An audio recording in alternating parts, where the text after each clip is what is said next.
Hello and welcome to the Learning Love Podcast, brought to you by the Learning Love Foundation, helping people transform how they love, live, and lead.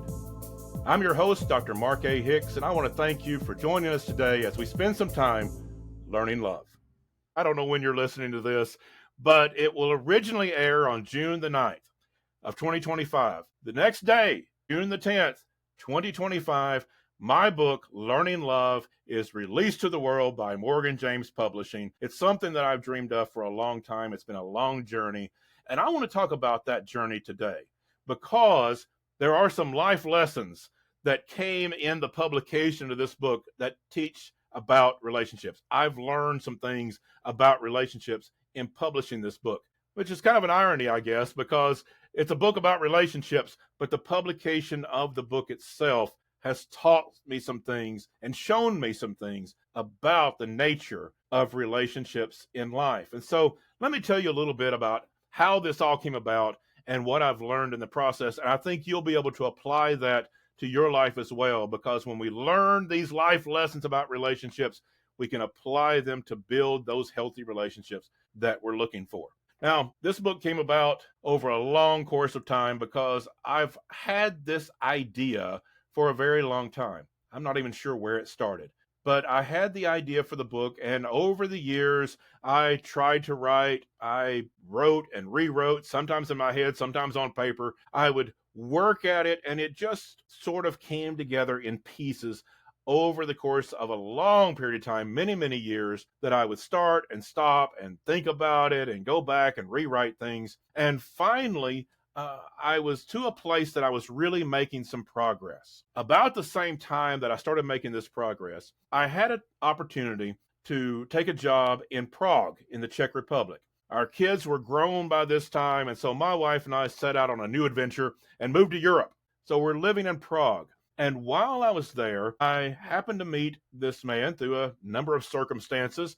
We met, and his name is Don, and we've just become the best of friends. Even though I haven't lived in the Czech Republic for a long time now, and he still lives there, we still stay in touch. Don's a great guy, and we became the best of friends. And he was also in that same process of agonizing, trying to write a book, knew he had a book in him, knew he had some things that he wanted to say. And so the two of us, as a couple of wannabe amateur authors, would sort of talk about the writing process and our frustrations and encourage each other. And in the midst of that process, Don told me one day, he said, I'm getting my book published. I'm self-publishing my book on Amazon.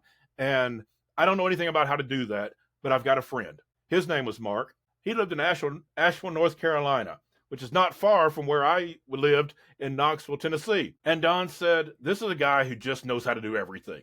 He just dabbles in a lot of different things. And one of the things that he has done is help people self-publish their books. And so he's going to help me, and I can introduce the two of you. And I said, great. So he introduced me to his friend, Mark. I've often joked that I had to move to the Czech Republic and live in Prague to meet a guy that lived 2 hours away from me in Asheville. But we talked. This was right around the time that COVID hit and my job ended in the Czech Republic and there was visa issues and a whole long story. So I came back to Knoxville, Tennessee and began to work with Mark on publishing my book and a self-published on Amazon. And he told me, I've got a nonprofit that I'm working with that he had helped found. And he said, you've got a lot of experience working with nonprofits. If you'll help me with this nonprofit, I'll publish your book and I won't even charge you. I'll self-publish this with you. And I'm like, great. So we started working together. And that's how the original self-published version of this came about. Is I moved to the Czech Republic, met Don, introduced me to Mark, and Mark got the thing up on Amazon. Now, when I did that, I didn't have this podcast. I think I had a Facebook, but I didn't have anything on it. I wasn't on social media. I knew absolutely nothing about promoting a book or publishing or anything like that. And so basically I'm just selling this thing to my friends and family, which was nice. It was nice to make a little bit of money. I did a couple of speaking engagements and sold copies of my book there. And that was always just really fun to make a little bit of money selling a book, and more importantly, to get my message out to a few people, because I really, truly believe when I say love is the answer, I know that, I believe that, and I want to get that message out. So it felt good, even on a small scale, to get that message out to people. At the same time, I applied for a job as a ghostwriter because, hey, I'm a writer. And so I had a book and I wanted to write more. And I was wanting to write more books myself, but I was thrilled with the idea of helping other people write too. And so I applied for a job as a ghostwriter at a ghostwriting agency. The owner of the agency is named Maria. She's a great person, and we've become really good friends over the years. She hired me as a ghostwriter, even though I didn't have a lot of ghostwriting experience, actually none, but because I was a writer and because I was willing to learn, she was starting a new company. She said, I really want people that are willing to learn. I have a vision of what I want this company to be, and I want people that will work with me, not be stubborn with their own ideas, but help me build the vision that I see. And I said, I'm with you. I will do that. I'm willing to learn. I'm willing to be coached. And so she taught me how to be a great ghostwriter, and I'm really grateful for that. It's a lot of fun doing that, and I've helped a lot of people through that organization get their blogs, their articles, and their books out into the world, which is very fulfilling because there's some people out there that have great ideas, but just don't know how to put them on paper, or maybe they just don't have time to put them on paper, and I've been able to help them do that. It's a very rewarding job. But through that process, Maria bought my book. I didn't know she did. She ordered my book, she read it, and loved it. So one day we're having a meeting, and we're meeting by Zoom because it's all remote. And she's going over a new client, new book that we're writing. We're going over all the details of that. And at the end of that meeting, she said, I read your book, which I was very grateful to hear. And she said, I loved it, and it needs to be published on a wider level. More people need to see this book. She said, I happen to have a contact at Morgan James Publishing. Would you mind if I introduce you? I said, no, I would not mind that at all. That would be just fine. Thank you. I had no objection to that whatsoever. And so she introduced me to the founder of Morgan James, David Hancock, who had been the CEO. He was kind of moving out of the CEO, but was still very active at Morgan James Publishing as the founder and still had a very active day-to-day role there, even though he was handing some of the CEO measures over to someone else. He took a meeting with me, and I was so intimidated. I was thinking, this is the founder of a publisher in New York City, and all I have is this one little book that I've self-published. But he's the nicest guy in the world, so kind to me. He read over all my materials, and he said, I love this, and we want to be part of this, but I don't make the final decision. Yes, I'm the founder, but I don't make the final decision. It has to go through a committee. But I'm going to present your book to the committee, and I'll get back to you.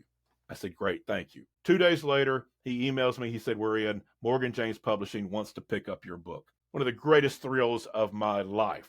This was back in August of 24. The book comes out June 10th of 25. The publishing process is a long road. We are living in a world that talks a lot about love, doesn't always understand how to do it, how to live it, how to carry that out in our lives in a practical way. And that's what we learn here.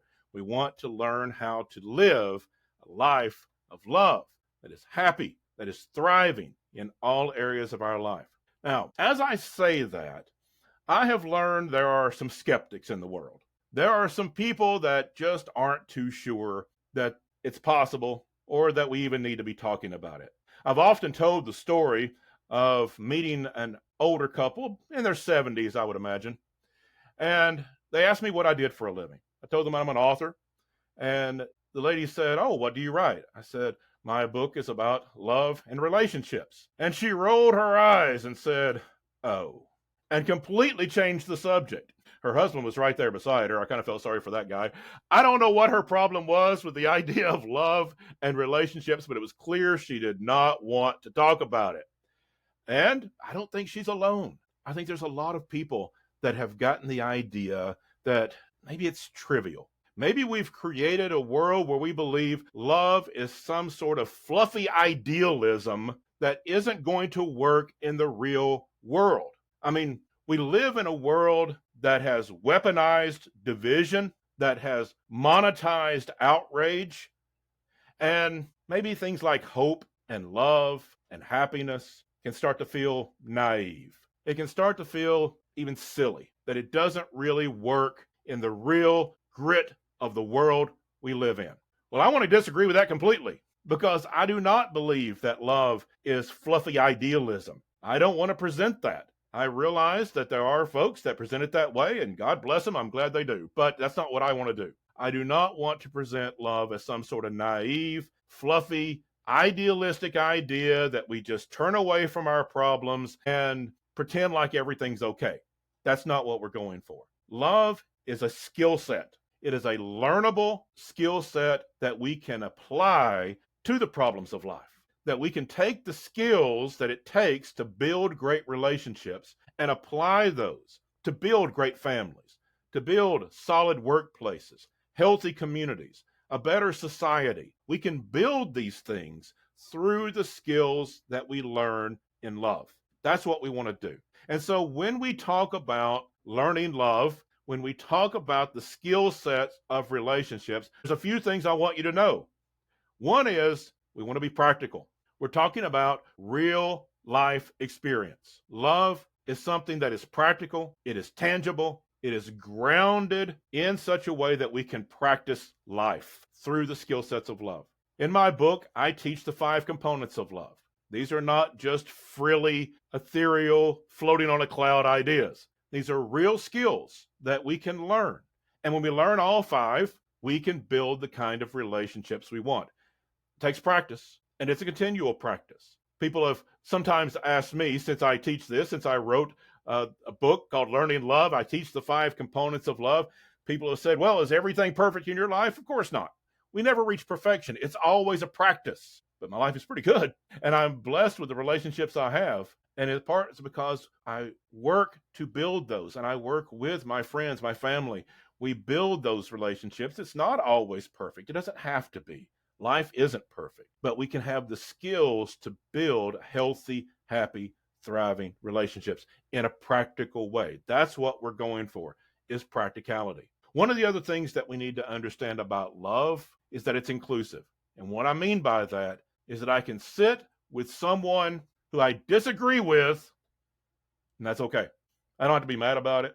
I don't have to destroy that person. I don't have to hurt that person. I don't have to try to make them agree with me. They can disagree with me.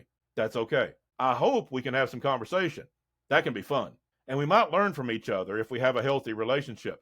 But if we're not there yet, we don't have a healthy relationship, we can't have those kind of conversations. Okay, we disagree. We don't have to destroy each other. We don't have to hurt each other. We can be at the same table. We can be at the same place. We can be in the same room. That's okay. Imagine a world like that. Imagine if we could actually be with people that we adamantly disagree with and not have to have a negative emotional reaction, that we can include people even if we disagree with them. We don't have to change them, and they're not going to change us, but we can include each other. We can be in the same room together. We can coexist together. We can work together in the workplace. We can have dinner together. We can do these things and include one another even if we disagree. That is a strength that love and happiness brings into our life, that we are able to bring that kind of inclusivity, that kind of attitude that you don't agree with me? Okay, I'm secure in myself. I'm willing to learn if you can show me something. I'm willing to learn and grow and develop if you can show me where I'm wrong. And I don't have to feel bad about that either. I can feel good about that. That kind of inclusive attitude, if I can be with another person that I disagree with and that be okay, that's the kind of power we're talking about. That's the kind of life and communities that we're talking about building. What is your image of love? Most people have an image in their mind, in their soul, of how they wish to be loved. Not only at home, which is a big part of it, obviously, but also how do your friends treat you? How are you treated at work? But mostly, how does your spouse or significant other treat you? How does your family treat you? How do they show you love? How do they show you respect? How do they demonstrate to you that you are loved? We generally have an idea of what that looks like, or what we want it to look like in our life, what we wish people would do. It may not be a clear idea. We may not have even thought about it consciously, but people tend to have that image somewhere, even if it's vague. Other people have a very clear image. They know exactly how they wish people would treat them, how they wish to be loved, and very often we are disappointed. In fact, almost always we are disappointed when we have that image because people don't seem to live up to that. And sometimes that leads us to say things like, well, if you loved me, you would just know. If you loved me, you would treat me this way. If you loved me, you would do this. And sometimes there is this conflict within relationships because our treatment that we are receiving from the important people of our life, particularly our spouse or partner, but other people as well, friends, co-workers, neighbors, whoever it might be, they do not treat us to the level we wish they would. Now, that can make us angry, or maybe it's just a small disappointment. Maybe it's something we don't really dwell on. We just figure that's life. Or maybe we blame ourselves and think, well, I wish I could be loved this way, but maybe I'm just not lovable enough. Maybe I'm not deserving of being treated with that kind of love. Again, I'm articulating things that maybe we haven't thought about consciously, but it's just this nagging inside us of wishing we could be loved, treated a certain way, wishing we could receive this kind of love in our life, that image that we have, and yet not receiving it. And going from everything from anger to resentment to maybe just mild disappointment or a sense of self-disappointment, wishing we could be loved that way, but understanding maybe we never will because maybe we just don't deserve it. Maybe that's not what's in the cards for us. This all gets to be very important as we live this out in our relationships. If we are disappointed or angry that people are not treating us the same way, obviously it's going to cause problems in our relationship. They're not treating us in the way that we wish they would. We can start to put up barriers because that can start to hurt. That can start to give us the sense that we're not lovable enough, or people are going to treat us differently than they wish they would. And so we put up barriers. We keep people at arm's length because we lose confidence that we can be loved the way we want to. All this gets very complex, and it all leads to a lot of negative feelings within our life, a lot of negative emotions, and a lot of resentment or difficulty within relationships. Relationships that may be going along fine on the outside, but have an emotional problem going on because we're just not receiving what we need. We're not receiving what we wish we could have. Love, the love in our life, is not living up to the image that we have in our minds and in our hearts. There's a way to fix this. There is a way to address this that will change everything, but it's not going to be easy. It's not going to be easy, and it's probably not what you think needs to happen. There is someone responsible for loving you exactly to that image, and that person is you. That image is there for a reason. That thought, that image in your mind, in your heart, even if it's a vague one, even if it's not something you've articulated, that desire, that draw, that wish, that image of love that you are wanting to receive is there for a reason. And it is not for you to impose that on other people. It is not for you to secretly desire it from other people and then be disappointed when you don't get it because they are somehow not psychic enough to give it to you exactly the way you wish they would.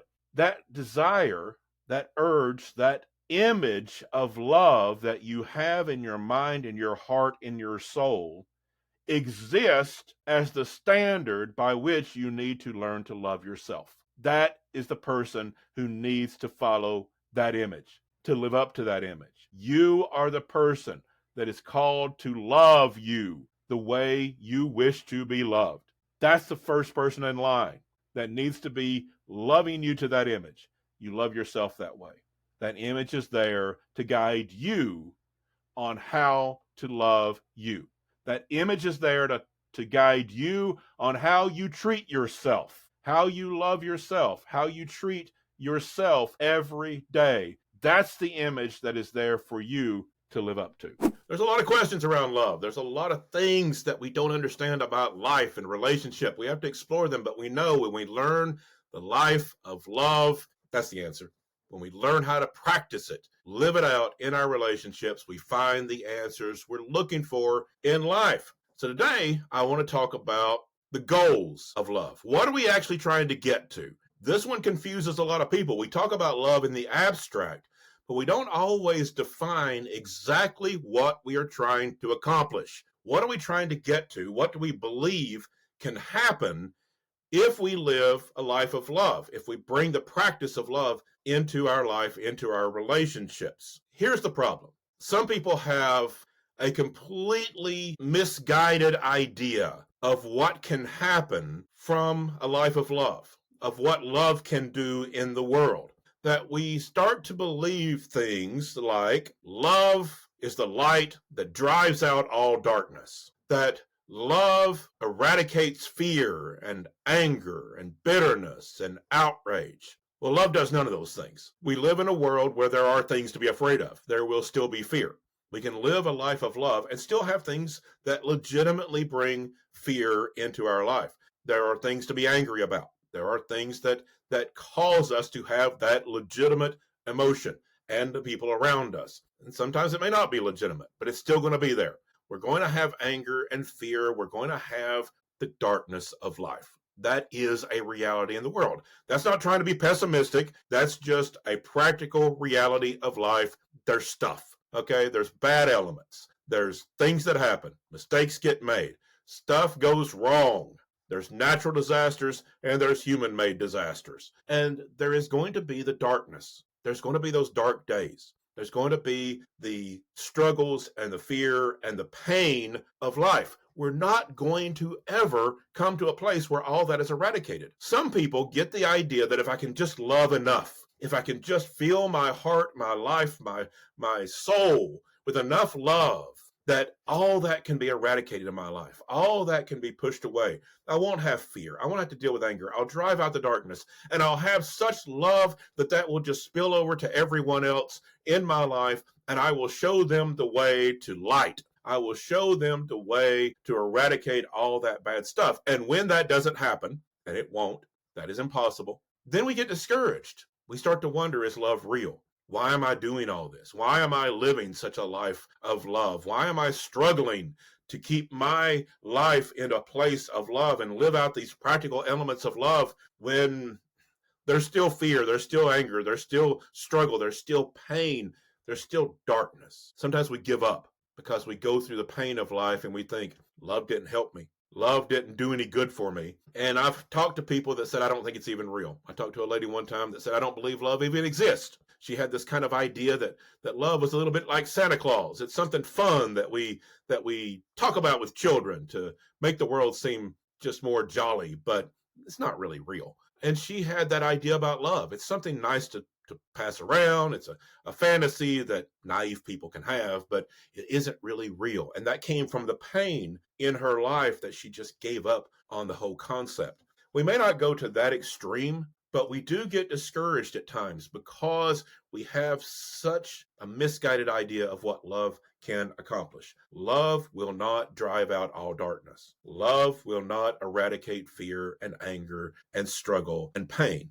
That's still going to be there. What love does is balance all of that. When we give up on love and we start to think we have to come back against anger with anger, when we start to think that the way we have to address pain is to pick ourselves up by our bootstraps and we have to just tough it out in life, when we give up and we just think that love doesn't have any real power in life, what we have done is give in to all the stuff, all the darkness, when love is never meant to eradicate that, it's meant to balance it. Our goal in life, in living a life of love, is not to eradicate the stuff that cannot be eradicated. It's not to drive out all darkness, which is impossible, not to do away with fear and anger and pain, which can't happen. It is to give love, joy, compassion equal time, to give love equal time, to give compassion and joy and connection equal time in life. How would life be different? Even if we didn't eradicate all the bad stuff of life, even if we could not drive out the darkness, what if our goal was to give love equal time, to love enough to balance the pain and the struggle and the anger and the fear, to give light enough chance that it can balance the darkness, that yes, it's still there, but we give light equal time. We give the good of life equal time. That would revolutionize our life, our family. We live in a society that talks a lot about love. We don't want to just talk about love. We want to live it. We want to do it. We want to live it out in such a way that it makes a real difference in our lives, in the lives of our families, our friendships, our community, our workplaces, and ultimately, as we change ourselves, our families, our communities, and our workplaces, we change the world.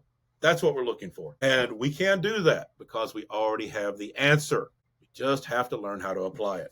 So today, I'm going to explore one of these questions. I'm going to explore actually what I think is one of the most important questions that we can ask. Of all the questions in the world, there is one that if you apply this question to your life and all the areas of your life, it's transformative.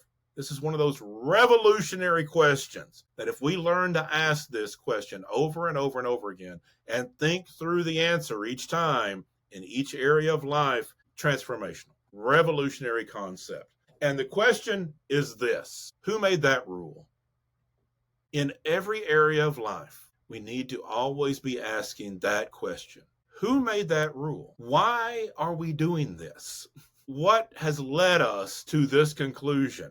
Who made that rule? And so let me go over a few things here. Let me go through a few areas, a few questions of life, and let's learn how to apply this basic question, who made that rule, to these areas of life. So let me ask you this. Do you feel guilty resting or taking breaks? Do you tie your worth to how much you accomplish? So do you think things like, I have to earn my rest? I can't just rest just because it's a basic human need.